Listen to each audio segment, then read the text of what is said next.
अच्छा भाई अरशद, हुण मैनूं ये दसो कि तुहाडी माशाअल्लाह गां सूई है तो तुसीं उहनूं की देण लगे हो?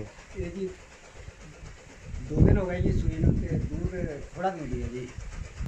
2 दिन हो गए जी सूई नूं ते दूध थोड़ा दिंदी है। ਇਹਦੀ ਅਸੀਂ ਦਵਾਈ ਬਣਾਈ ਹੈ ਜੀ। अच्छा, की दवाई बनाई है जी तुसीं? ਇਹ ਜੀ 2 ਕਿਲੋ दूध लिया 2 किलो दुध लिया। ਤੇ 1 पाइया कूजा मिश्री। किहड़ी मिसरी? कूजा मिश्री। कूजा मिसरी हाँ जी। 1 पाओ। हाँ जी। ठीक है। ਇਹ ਗਰਮ ਕੀਤਾ ਜੀ। रिन्या इहनूं चंगी तरह ਸਵਾਰ ਕੇ ਰਿੰਨ ਕੇ ਠੰਡਾ ਕਰਕੇ ਨਹੀਂ ਦੇਣਾ ਜੀ। ठंडा करके हुण तुसीं गां नूं देण लगे हो। ਹਾਂਜੀ 4 ਡੰਗ ਦੇਾਂਗੇ ਜੀ। ठीक है, ਮਾਸ਼ਾਅੱਲਾ दूध ही दूध होगा जी। दुध ही दुध हो जाएगा। हाँ जी। ठीक होगा जी। ये गाय जो है डिलीवर किया है इसने 2 दिन पहले, 2 दिन हो गए आज।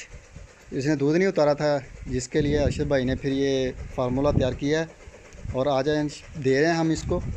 तो इंशाअल्लाह ताला ये 1-2-4 दिन के अंदर जो है वो दूध पूरा कर लेगी अपना।